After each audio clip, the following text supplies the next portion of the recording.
All right, we're going to go ahead and get started. My name is Sergio Morales, and I am the project coordinator for dealerships and fleet programs at the Center for Sustainable Energy. I will also be the moderator for today's webinar. I want to welcome you all to the second webinar in our 6-part webinar series. During our entire webinar series, we will discuss some of the incentives available to fleets, highlight the barriers to fleet electrification, introduce organizations whose products will help you manage your EV fleet, and we will feature fleet managers who have successfully electrified all or part of their fleet. During the series, our panelists will discuss the most pressing matters involved in fleet electrification. However, if you find that you have experienced a situation that we do not cover in our series, please feel free to email us with your concerns or questions, and we will be sure to answer them to the best of our abilities, or at least connect you with someone who has experience in similar situations. We'll be sure to leave time at the end of the presentation for questions as well. We're asking that attendees please enter their questions into the question prompt in the webinar toolbar. Please enter questions into this prompt as they arise, and we will address all of them at the end of the presentation. We've muted all phone lines and will only be accepting questions submitted electronically. Today's focus is on CVRP for public fleets and some of the hurdles you have probably prepared for and some of the ones you did not anticipate. I will begin today's webinar with a brief overview of the rebate CSC offers fleet managers. Following that, you will be hearing from Michael Sarasat, an EV expert with Plug-in San Diego, who will be talking about charger system designs.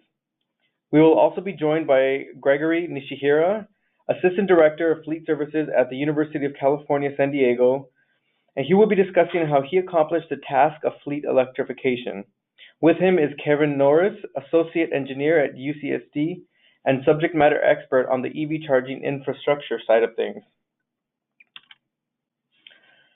For those of you who aren't familiar with the Clean Vehicle Rebate Project, I wanted to give you a quick overview of the program and the incentive our organization offers. The Center for Sustainable Energy, or CSC, administers the Clean Vehicle Rebate Project, also known as CVRP, throughout the state for the California Air Resources Board, or CARB. CARB is part of the California Environmental Protection Agency, CalEPA, and exists to promote and protect public health, welfare, and ecological resources through the effective and efficient reduction of air pollutants while recognizing and considering the effects on the economy of the state. CVRP funding is determined by an annual funding plan that is developed with public input and approved by CARB. The Clean Vehicle Rebate Project promotes clean vehicle adoption in California by offering rebates of up to $7,000 for the purchase or lease of new eligible zero-emission vehicles, including electric, plug-in hybrid electric, and fuel cell vehicles. Our organization offers these rebates for light-duty vehicles, but for medium to heavy-duty vehicles, our counterpart, the Hybrid and Zero Emissions Truck and Bus Voucher Incentive Program, or HVIP, offers vouchers for medium to heavy-duty vehicles. For more information regarding HVIP, please visit www.californiahvip.org. The rebate amount we offer will depend on the type of vehicle you wish to acquire, with fuel cell electric vehicles receiving $5,000 and zero-emission motorcycles getting $900. For more information or to apply for the rebate, please visit our website at www.cleanvehiclerebate.org/fleet/eligibility. For those fleets whose vehicles are domiciled in disadvantaged community areas, there is an increase of $2,000 available for you to claim. In order to find out if your fleet is domiciled in a DAC, please visit cleanvehiclerebate.org/fleet. You will then click on the checked map link and you will be redirected to the CalEnviroscreen tool. Here you will enter your address to see if you are located within a DAC and therefore eligible or not to receive the increased rebate. Fleet electrification is still a relatively new idea, but it promises to be a model that can be replicated by agencies and private consumers alike. However, because fleet electrification is still in its infancy, many fleet managers have faced issues they did not anticipate when they were planning to electrify their fleets. Some of these problems include having brick vehicles or vehicles that sit on the lot unused, which can arise from lack of charging infrastructure during the planning phase, And the other issues include low utilization, bad driver behavior, improperly trained staff, or problems scaling up. These issues are discussed in detail during the following webinars, where we will focus on each situation and what you can do as a fleet manager to ensure your fleet electrification checklist is complete. Today's focus is an overall look at some of the unexpected obstacles fleet managers have faced throughout their process. And with that, I would like to introduce our first speaker, Michael Sarasat. Hello, everyone. My name is Michael Sarasat. I am with Plug-in San Diego, and we offer services through consulting services to public agencies, multi-unit dwellings, businesses, and workplaces for the County of San Diego. But I figured this would be a fun presentation to throw a little bit of information that we've learned from the various designs of EV chargers out to the audience with this fleet presentation. So the first, and this will be very basic and general, actually intended for fleet managers thinking about acquiring electric vehicles and how they intend to set up their charging infrastructure. So within this presentation, I'm going to cover considerations, right sizing, so similar to how you think about the correct vehicle to purchase, but your charger system, the simple math, and the various types of charging designs that are available for you. The first consideration, and I'm sure most of you have already seen this graphic, is the utility duct curve. And this is a lot of fun to look at. I don't know about you, but I enjoy looking at this. So it shows our California usage from 12 a.m. to 12 p.m. And you can see how, in the middle of the night, we're sleeping, there's not much demand. And if you follow that 2012 curve before solar actually started producing a large amount for the grid, you can see we all wake up, put on our coffee pot, get ready for work, go to work, turn on all the lights, the computers, the air conditioning system, and then get done around 5 or 6, go home and turn on your air conditioner, put in a load of laundry, turn on the stove. So there's a lot of demand that happens at that 6 o'clock mark, really between 4 to 9. It puts a lot of strain on the grid. And so you can see that reflected through, and this is with San Diego Gas and Electric Company, and their time of use rates for businesses. You can see right there at between 4 to 9 that they've shifted the on-peak rates to really try to shift user habits away from that period where the demand is going to be the most. So when you think about your fleet design, that midnight to 6 a.m. period is really that super off-peak.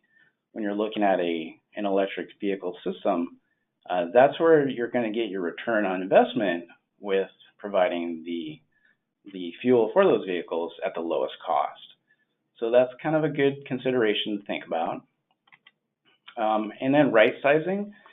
I understand this presentation is going through all of California, but I'm just going to show San Diego.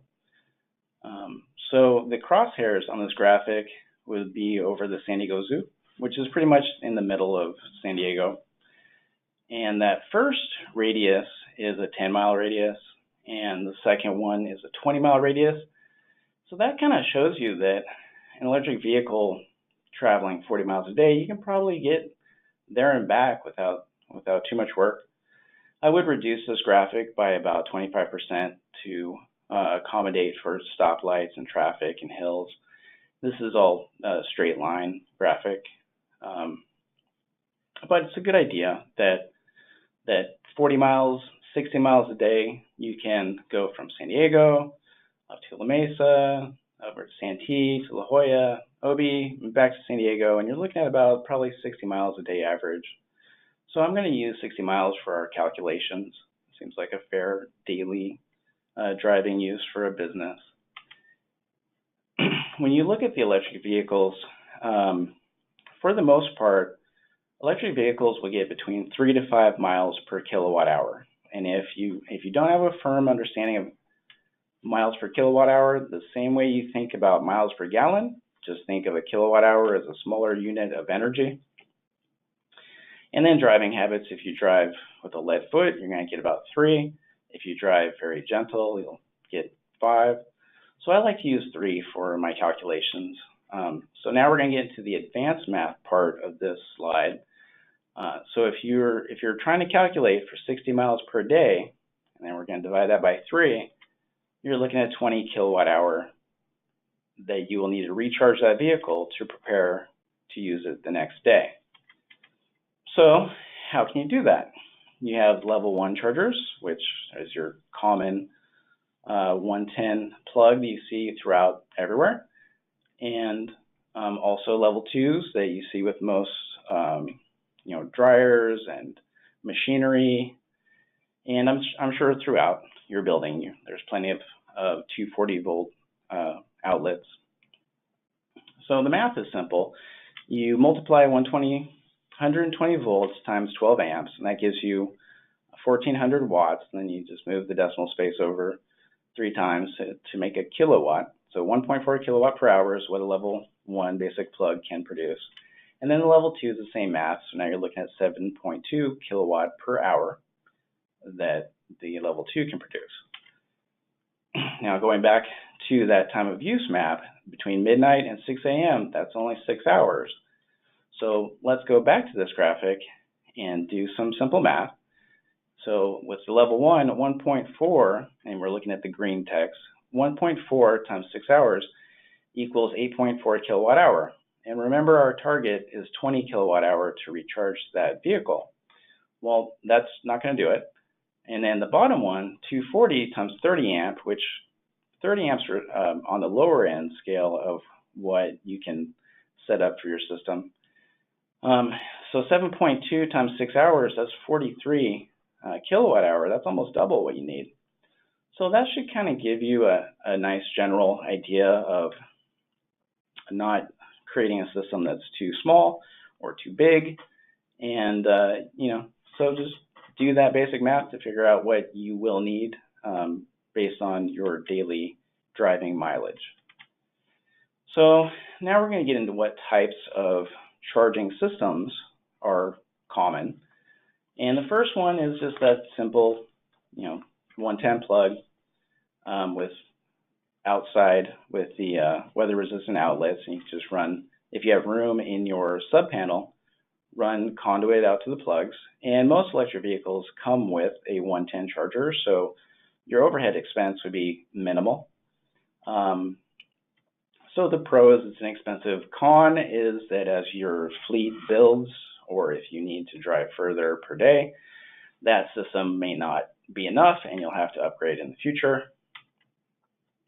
The second one is pretty much the same design as the first one, except you'll need more space in your breaker box for 2 phase A and phase B breakers per 240 volt charging line. And then also you're going to have to purchase the head units, the charging units, which can be anywhere from 300 to 900. And I'm calling these passive because there's no real data connection, there's no communication, they just are basically a connection to the wall. But it's still a relatively inexpensive system to design. Next, we're going to get into active chargers.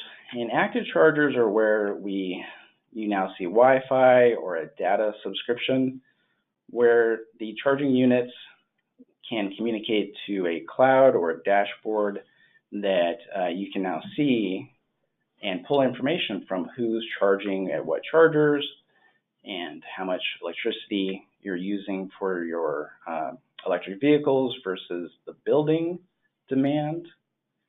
So that's starting to help with accounting. And then there's also a shared load option, which is handy if you do not have room in your sub-panel and say you can only squeeze in a 40 amp line, and most of your vehicles only need, say, 10 amps per night, you can use various services to provide load distribution to the vehicles plugged in. So that's a handy tool if you don't have much room to design your system like that. And there's also Petsoul Chargers, which work great, especially out in the parking lot, especially if you have an area where you can put 4 vehicles and have this charging system in the middle. In case one of the vehicles is not able to move, you can just unplug it and move the cord to another one. And then also, when you start getting to this level, you'll be able to utilize RFID key cards that you could assign to your employees and your fleet drivers, and allow it a little bit better data collection and accounting for who's using what electricity. And then last, we have the DC fast chargers, and these can be handy depending on your application, but for the most part, it's a lot of power really quick. If your business has delivery or some kind of like a taxi service where your employee will need to come in at lunch and get a 30-minute quick charge, then go back out and drive some more, then this would be a solution for you. But definitely be aware that there are 3 dominant networks for that vehicle when it's outside of your property. So Teslas are obviously for Tesla. CHAdeMOs are more with the Japanese brands. So the Nissan Leaf, Mitsubishi Outlander, I believe, has CHAdeMO. I think Honda is starting to adapt it. And then the CCS combo is mostly your American brands and European brands you'll see using the CCS combo. But good to think about, so when those vehicles are not charging at your property and they're out running errands and they need to quick charge, what network will they need to rely on? And so this is a fun graphic for future proofing. It's a way to think about where we are going with our charging systems with electric vehicles. Right now with the smart chargers, if you look at the pyramid to the right, that time of use at the top, that's pretty much where we are, where the chargers are aware of the time of day and when to turn on and when to not to turn on. We're starting to get into the demand response, where the chargers can connect to signals from the power grid to understand when there's a heavy demand cycle and when not. And then the third one down, we're starting to get into bi-directional capability with electric vehicles, where they are truly a battery bank on wheels. And so you could use that to power your building during heavy demand. And then next, something that we're starting to see in Europe and starting to make its way here is V2G, vehicle to grid, where you could then use that vehicle to help reduce the demand on the grid. So that's getting exciting. So something else to think about when you design your system and how advanced you would like to take it in the future. So to sum up, quick checklist of what we just went over. How many miles does your company vehicles drive per day? So start with that. What is your demand? And simple math to figure out how many kilowatt hour per night you'll need to charge. And then what level chargers are the most cost effective for you? And then how will you manage your account for charging? And I'll give you a real quick tip. As soon as your employees see that there are chargers out there, they're going to want to charge also. So when you set up your design, you're going to need to figure out how to account for building use, fleet use, and employee use. Real quick checklist to check for the time of use rates offered by your electric utility. See what incentives are out there. And again, see what employees would probably want to charge. Plug share is handy for your employees while they're out in fleet vehicles. looking for places to charge. Also, hotels for long trips where overnight, it's good to check to see what hotels offer free charging. And also do research on low carbon fuel standard credits. And lastly, don't forget to apply for CVRP and your public fleet rebate. And I'm going to leave you with our little employee fleet. And if you have any questions specific to EV charging and infrastructure within San Diego County, go ahead and email us at evexpert@energycenter.org. Thank you, Michael, for that. Up next, we have Greg and Kevin from UCSD. Can you go ahead and get started, Greg? Okay, good afternoon, everyone. This is Greg Nishihira. I'm joined by my colleague, Kevin Norris. He's an engineer here at UC San Diego. And Kevin is basically, he's the equivalent of fuel for our vehicles, which those who are fleet managers know when we buy internal combustion engine vehicles, we basically go as far as making sure that there's gas for them. It's not quite as simple with electric vehicles. We need to make sure that there's infrastructure in place. And Kevin is joining me today because he's a subject matter expert in that. It's important that these two things go hand in hand. So I'll start off by saying that, the statement there is EVs have been on the scene since the 1990s. Not entirely true, but the EV1 that GM had available was kind of the first mass-marketed vehicle, at least available to people to lease, at least in our generation, that had a little bit of traction. So I think it's important to at least mention that vehicles, full-speed electric vehicles, have been around for a while.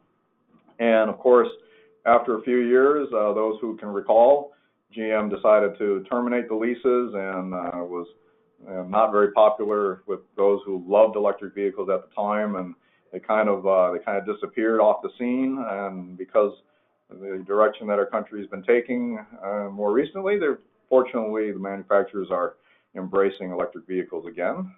So I'd like to start by giving a brief history of the footprint of electric vehicles here at UC San Diego.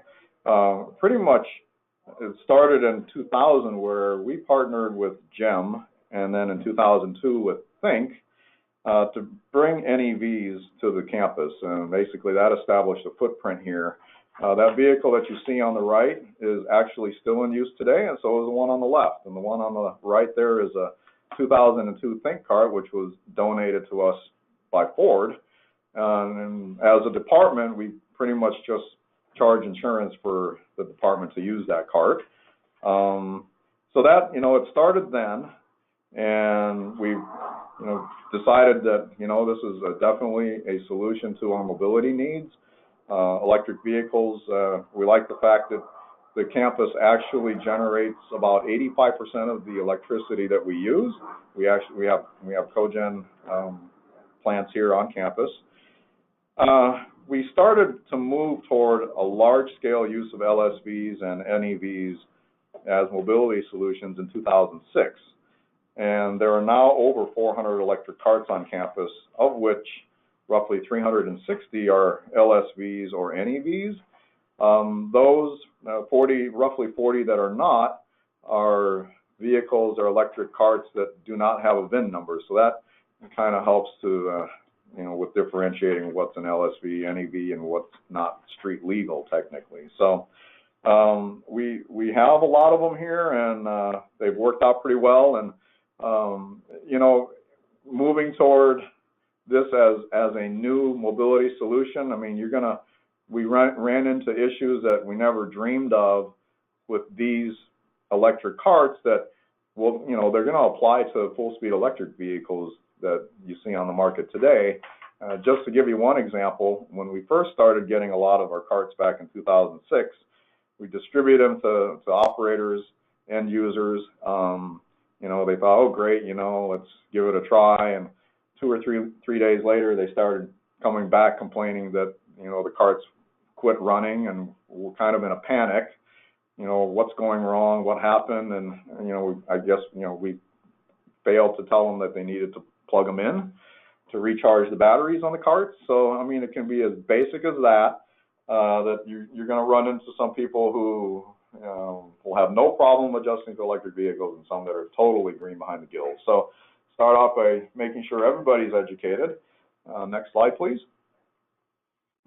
So moving on then from electric carts as a footprint that we brought on the campus, we were an early adopter of the Nissan Leaf in 2010, and we procured 5 Leafs initially. We actually worked with Nissan, a corporate fleet/dealer manager who helped and worked with us so that we could take advantage of the federal tax credit in addition to the state rebate that's available for electric vehicle.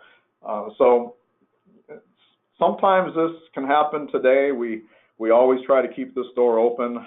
For example, with GM, when the GM rep knocks on our door and encourages us to buy some bolts, my first question is, what can you do for me as far as helping us to see the federal tax rebate credit? And if you can get the manufacturer to work with you like Nissan did, Nissan went ahead and passed that on to us. And the way they were able to do that is lease the vehicles to us. So these first 5, of which you see one in the picture there, it's a 2011 Leaf, Nissan passed that on to us. Our lease payments were relatively low. We did end up buying 2 out of the 5 at the end of the lease term, which was 3 years. The process was initiated actually in October 2010, and it took about 8 months to finally see the first Leaf because this was the first generation that came on campus.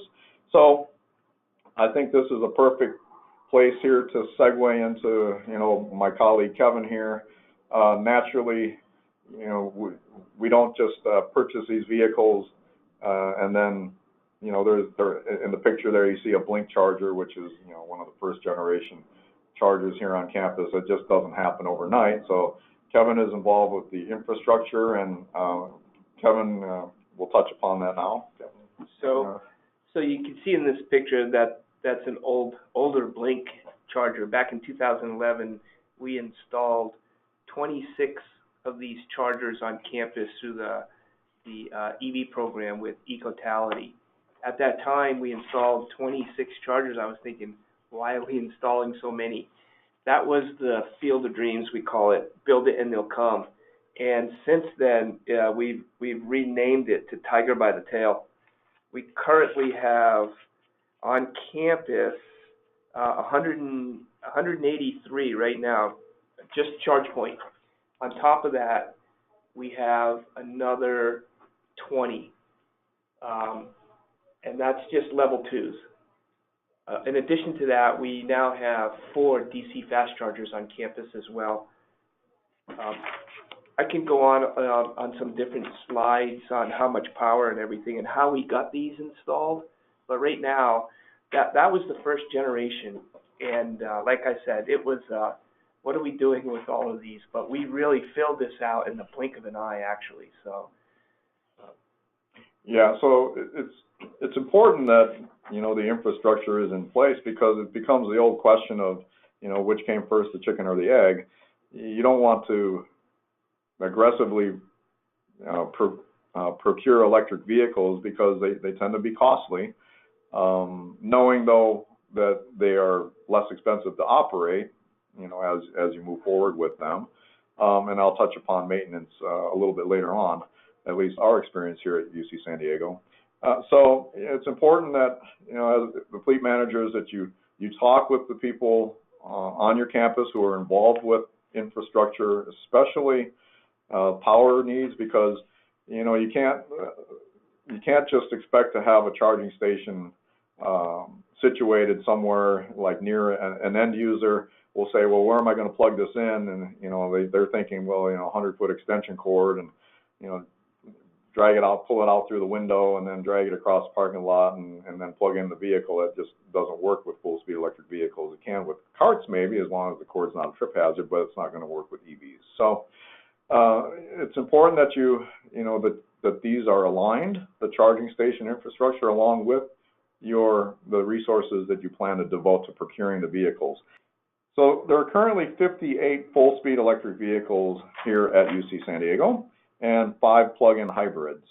So in the picture that you're seeing right now, it's kind of neat. So we procured 50 smart EVs all in one shot in July 2016. So that was a pretty big step that we took. As Kevin had mentioned, you know, we had the charging station infrastructure in place, at least back in the early 2010s, and now it's a matter of, you know, we need to, you know, have the vehicles to support them. So we basically worked out a deal with a Daimler representative. These vehicles were earmarked for Car2Go here in San Diego, and then they decided to no longer have the electric versions available in their program. So they had been on the lot up in Oceanside, which is a little bit north of San Diego here, and they were collecting dust, and we agreed to purchase 50 of them.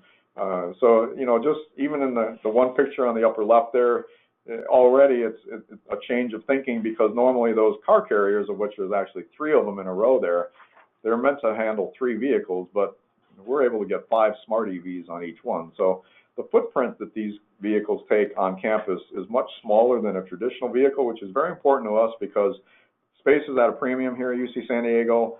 Parking is at a premium. The trolley line is being built, so it's displaced a lot of the parking lots that were near central campus. So the fact that these are smaller vehicles really works well into the narrative of we're trying to be as efficient as possible. That vehicle that's on the bottom left there, that's courtesy of our sister campus up at Riverside, by the way. That's not one here at UC San Diego, but I thought I'd include that picture just you know, because it's kind of neat the way it was decaled. So going back to electric vehicles in general, you know, we operate many different LSV and NEV cart configurations. We actually employ 2 full-time technicians who are dedicated to just electric cart repairs exclusively. And those are the 2 gentlemen there in the bottom left-hand corner there, standing next to one of our carts. As far as full-speed electric vehicles, we have our light-duty automotive technicians perform the work on the EVs to the extent that doesn't include any high-voltage equipment. So I'll touch upon maintenance and our experience so far. I can tell you that the Nissan Leafs have proven to be very reliable, very low maintenance. I mean, you can imagine that tires are, you know, is one item that of course needs to be replaced, and wiper blades and some basic things like that. But very maintenance light, not very intense at all. But with that said, we're still kind of in a learning curve with the smart vehicles. We did run into a situation about 2 months ago where the high voltage battery pack failed on one of our smart EVs, and we started going through the maintenance manual of the smart cars because we pretty much had been treating them a lot like we were treating the Leafs, where you look at the tires and, you know, if there's maybe a door lock issue or a window issue, something, you know, basic that's mechanical, I mean, we address it then. But electric vehicles, we found out there are some specific maintenance items that are unique to the electric vehicles. And the one thing we learned our lesson on the hard way with the smart EVs is on the smart EVs, there's what's called a desiccant filter. And the desiccant filter basically is very similar to a silica gel package that you would find in something that's meant to keep moisture from contaminating a product. So the high voltage battery packs on the smart vehicles have a desiccant filter, and I have a picture of basically, and I should have put something there to give you a reference point, but on the picture on the left there is the desiccant filter. A used one is down below, and then the one that's in the foil wrap is a new one that's taken out of the box, but you're not supposed to open until you actually plan to install it into the vehicle. What we found out is that these need to be replaced every 25,000 miles or 24 months, whichever comes first. These vehicles that we procured are 2015 smart EVs. We procured them in July of 2016. So the HV battery has a warranty of 4 years. So technically, we should be in the warranty period, but since we did not replace this desiccant filter in the recommended time frame interval, Daimler is not going to warranty the product. So we've talked with some people at Daimler. We're still in conversation with them to see if they'll make some kind of an adjustment for us, because the HV battery pack is an $11,000 item, and that's about what we paid for the car 3 years ago. So Mercedes Daimler has asked us to show proof that as a maintenance facility, we replaced the desiccant filter in the time frame that we were supposed to have done, since we have a maintenance facility here. And basically, we haven't done it. And there's no sense trying to fudge it, because Daimler has the desiccant filter date stamped, which is, there's a picture of it on the right there. So 14 is basically 2014, and then 42 is the week of the year. So they'll be able to look at that and tell pretty quickly that, you know, whether a fleet that has their own maintenance facility is being upfront or not. And of course, the way we work, we're going to be straightforward. So that's looks like an expensive lesson that we're going to learn. We've since, you know, encountering this situation, have made sure that we've replaced the desiccant filters on all of the smart EVs that are operated here at UCSD. The filter itself is about a $60 item. It only takes about 5-10 minutes to replace it, and so it's not very difficult to replace. But it is about 6 inches long, just so you know. I think I forgot to mention that. So just to give you an idea of the size of this. And those it's silica gel beads that are in there.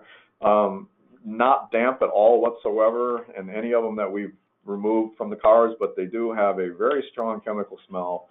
And it's just coming from the electronics and the HV battery pack itself, where the thing that filter is attached to. So I don't know about those who are out there, but I know how to spell desiccant now, because this is something that we've run into, unfortunately. And up to this point, the maintenance has been pretty straightforward, so we thought. But this is a lesson that if we can, you know, if there's one thing that you take away as a fleet person from this webinar, it's take a good look at the maintenance manual of an electric vehicle, because there might be some things in there that you wouldn't even think about that we've never seen on internal combustion engine vehicles. So that's a lesson that hopefully we won't have to see repeated here. So the other thing though too is that one thing to keep in mind is that this HV battery pack is not like the hybrid battery pack like in a Prius, which is warranted for 10 years. On a full-speed electric vehicle, the warranty is governed by the manufacturer, and in this case, it's a 4-year warranty, as I stated. And Daimler will sell an extended warranty on the HV battery for roughly $80 a month once the warranty expires, which is technically for us this summer. But we are highly suspect that that not replacing the filter has caused the HV battery to fail, but it's what Daimler is sticking by. So whether they're using that as an out or not, I mean, I guess that's for people to make their own determination on. So I'm going to touch briefly on educating people, and these are just briefly here, these two cords that you see on the left. I'll explain these, and then Kevin will go more in depth in the charging stations themselves. On the left, the picture there, the top cord is actually a J1772 charging cord that comes with the Smart EV, and then the one on the cord on the bottom, that's what comes with the Prius Prime. And the one thing to keep in mind is that we've learned now with the Smart EV, since they're no longer in production, if that cord is left unsecured, which can be easy to do because people like to, you know, they use it and they plug it into a standard wall outlet like you see in the picture on the right there. If somebody steals that cord, it's $900 to replace it. It used to be $300, but since they no longer produce the car, Smart is saying that they have to get them shipped from Germany, and that's, you know, I think there are aftermarket options out there, but with that said, you know, go to an aftermarket option at your own risk. The last thing you want to do is do something that, can be determined that may have damaged the HV battery, which is very expensive, as I mentioned, $11,000. The cord on the bottom is, for the Prius Prime. Unfortunately, we have had a couple of the smart cords take off, and you can see we put signage there in the picture on the right, and then there is actually a camera up on the wall there in the corner to keep an eye on that area. And so far, it's worked as a deterrent, it appears, because we haven't had any more disappear since signage has been up there for about 6 months now. So, charging these vehicles can be done with a simple J1772 or J-cord converter that can be plugged into the wall, and then it plugs into the vehicle. But there are a lot of other different types of charging stations out there, and I will now let my colleague Kevin discuss a lot of that here regarding here at UCSD. So here we have some chargers. I just wanted to go over the when we purchased those smart cars 2 years ago now, we really didn't have the infrastructure in to support them to charge their cars. We now have that.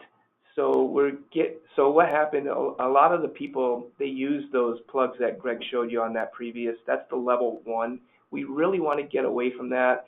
They're cumbersome, they're costly, and we want to move on to a level 2 charger. You can see in that center photo there, that's the charge point. Those are the ones we have 183 of them on campus right now. And the cord management and everything is just wonderful.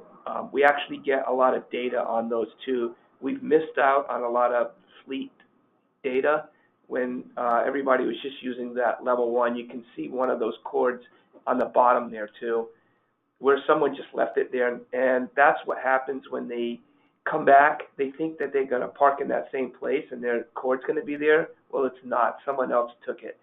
So there's just, if you do use that level 1, make sure it stays with the vehicle and don't leave it at an outlet.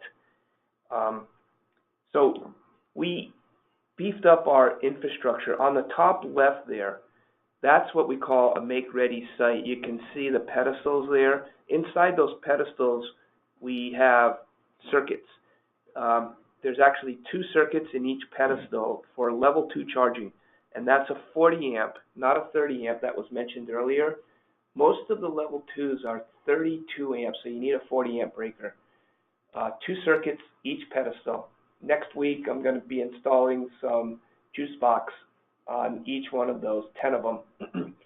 So that will give our fleet a little more, in addition to the charge points that we have, it'll give them more opportunities to charge their fleet vehicles. That last one on the bottom left, that's the newest charge point. It's called the CP250. It's a beta program we're doing with ChargePoint right now. That's a DC fast charger. So we expect people to only be parked there for 15 minutes, a half an hour at the most, to pretty much get an 80% charge and move on. That's more of a public facing. The level 2s on the right are more of a workplace. So to get this infrastructure that I was talking about in that top left picture, we worked with NRG NRG/EVgo. EVgo was sold off from NRG. They have their own company now, separate from NRG. But they had a penalty that they had to go throughout California and install this infrastructure. We took advantage of that. That program is now ending in June. So, and it was pushed out for probably 3 or 4 years past what it should have been. So that's coming to an end. But what they did is they came and installed infrastructure, so stub-ups, for up to 10 per site. And if you're ever going to install infrastructure, don't just install one outlet, because it's very costly, especially when you go out to a site where you see there. You can see between, we had to trench to bring the power out. It's really expensive to do that. And if you do it by one, the numbers don't match. In this case, we had 2 addresses here, so we were actually able to install 20. So the price was worth it. And there was a delta as far as what NRG paid per stub up and the total cost. The university ended up paying for that as it was a good deal for us. We took advantage of it. So we're building out for the future.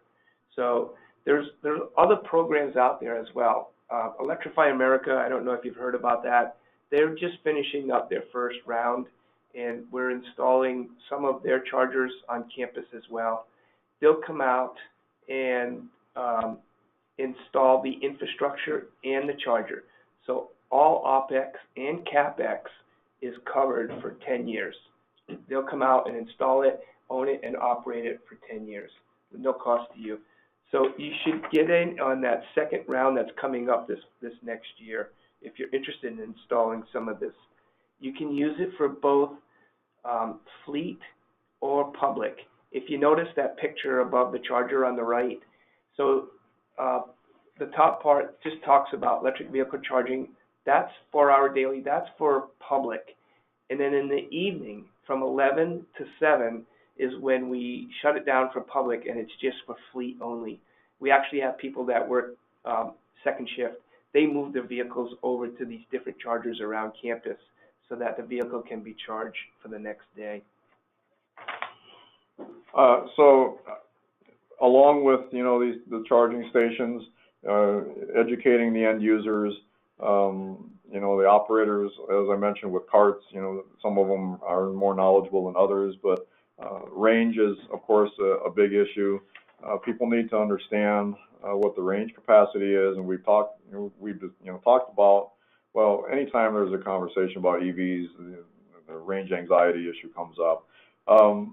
So it's important to make sure that our electric vehicle assets are aligned with the users that, you know, they can make the most practical use out of the vehicles. So, for example, the smart EVs have about an 80-mile range, and a lot of our project managers, about 10 of them use the smart cars because they're basically sporting around the general area here. A lot of building going on here at UCSD, and they'll probably put anywhere from 5 to 10 miles on the car in a day, and usually no more than 20. Kevin here actually still operates, drives one of the Leafs that we initially procured back in 2010. That one, because it's a first generation vehicle, Kevin, I think it's about 80 miles, I think also, your Leaf? It still charges about 75 to 80.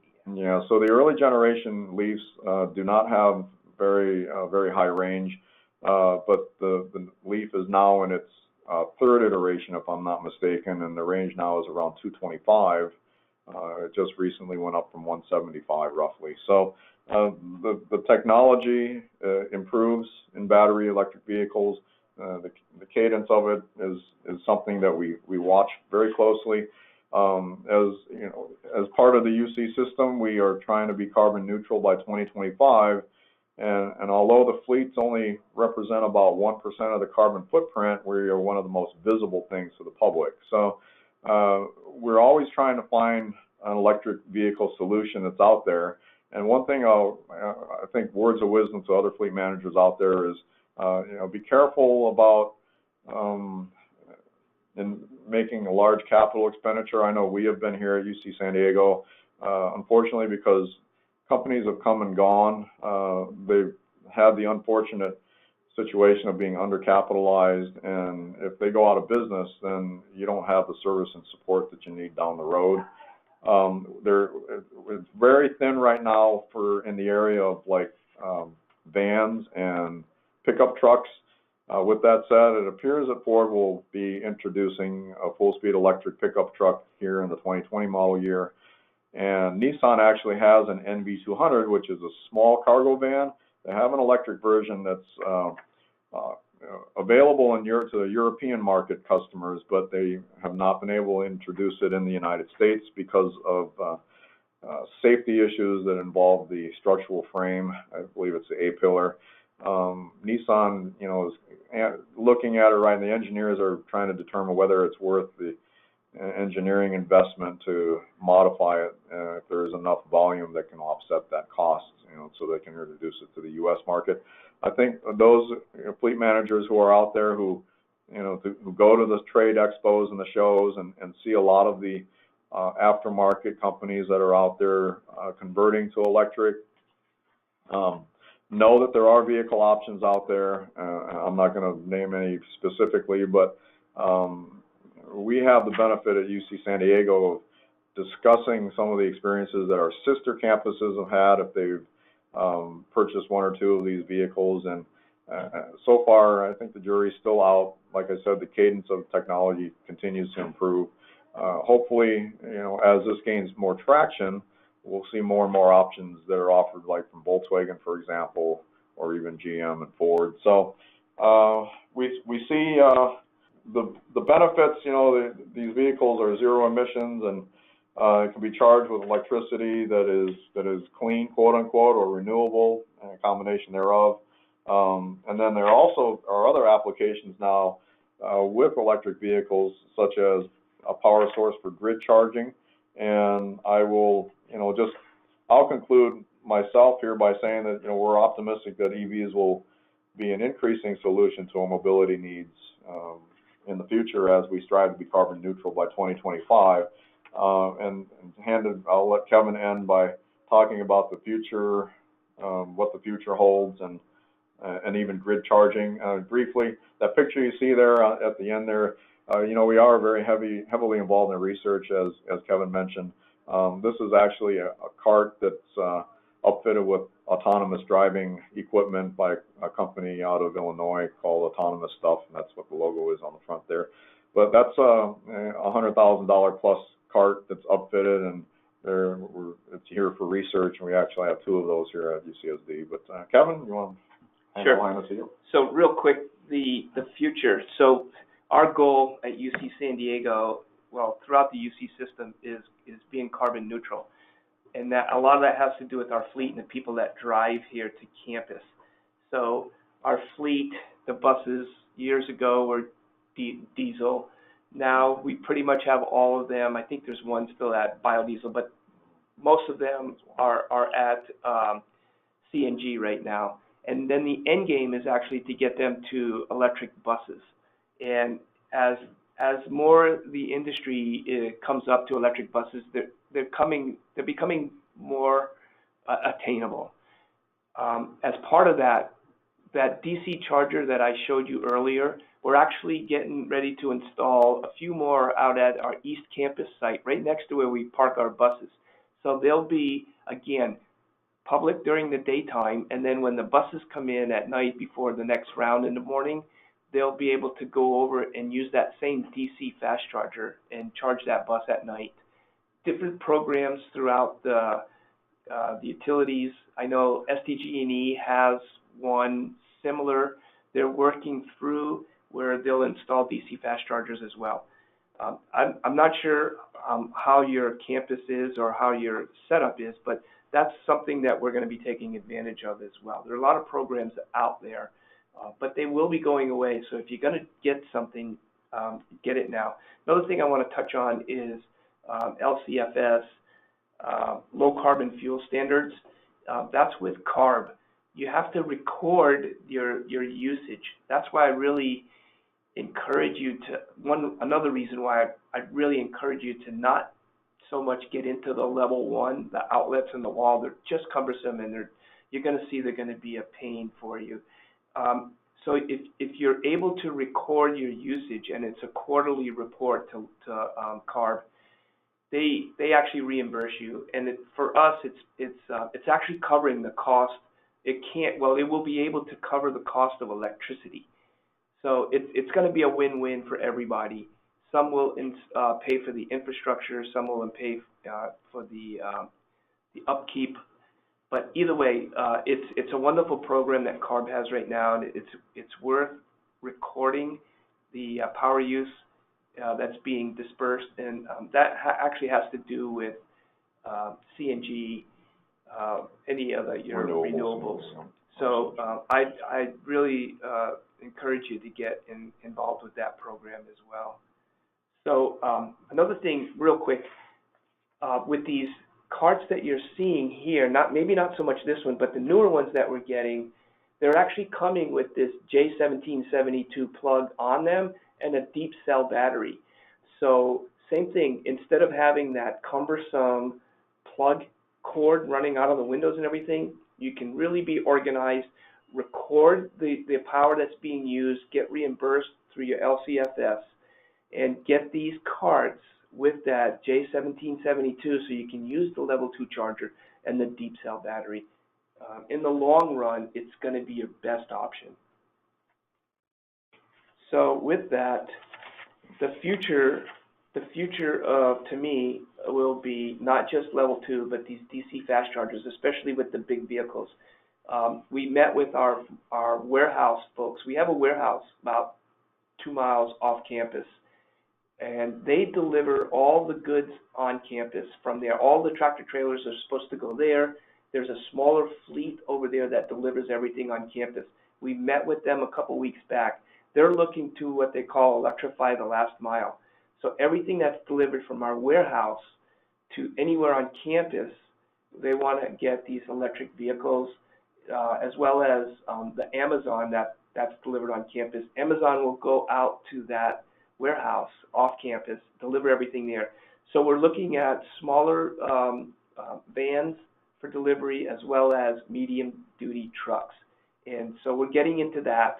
Again, we're working with our utility company as well to get some chargers because that's off our grid. But that's a strong move. And so Greg is being tasked with getting some of these vehicles for what we call marketplace to deliver these on campus. It's pretty aggressive. It's pretty exciting. And like Greg mentioned earlier, I can't stress this enough with electric vehicles. Other than this desiccant filter issue that we had, the vehicles, the only thing we're changing are tires and wipers. There's no oil, there's no belts, there's no air filters, nothing like that, normal maintenance that you would do. We just get in them and drive them. So with that, I'll hand it back over to Greg. And if anybody has any questions, you can send me an email. I'll be more than happy to get in touch with you. All right, gentlemen, thank you so much. We are approaching the end of the hour, but we'll take the next couple of minutes or just so to answer a couple of questions. For those of you that need to jump off the webinar now, I did want to ask for your feedback. Any thoughts you can provide will help us identify the next topics and recommendations for improvement. You will also all receive an email soon as the webinar is over asking for your feedback. Additionally, I wanted to mention that we will be sending out a copy of this presentation later next week. The slides and a recording of this webinar will also be emailed to all of you. And I'm going to ask just a couple of questions that we have here. Like I said, we're just running out of time. So the first question that we have is mentioning, who is it? Somebody wanted to know about the pros and cons of fuel cell vehicles. And with that, I'll give that to Michael, and he'll be able to answer that. Okay, and actually there's about 2 or 3 questions addressing the hydrogen fuel cells. And again, that's a wonderful option to choose with your fleet vehicles. And you just have to, the same thing like the energy supply, you'd want to do your research and look at hydrogen fuel cell recharging systems in your area and what those requirements are. And some of the vehicles will come with the hydrogen included with their leasing, and so that could be a good opportunity for you. We didn't mention that in this program earlier with the chargers because we were focused on what could be offered at the business property for something for that an infrastructure that's already there that could just be expanded. So that's why we pointed at the various plugs that were common at the business property. Thank you. I hope that answered a couple of your questions. The next question we have is, how many rebates are available to one public municipal fleet per year? What that is, you can get up to 30 rebates per calendar year. So every calendar year that resets, so every year you could get 30 new rebates for your vehicles. Again, whether that's purchase or lease of these vehicles. And the last question that we're going to go over is, will there be a public transit fleet transformation discussion? So as I mentioned before, we dive into a lot of topics in detail, and we will have San Diego Metro Transit System that will be joining us in June, and they will be discussing some of the issues that they faced, as well as the topic at hand at the time. Unfortunately, we are unable to get to all of the questions, so what we're going to do is answer them and email you guys individually what the answers to some of these questions are.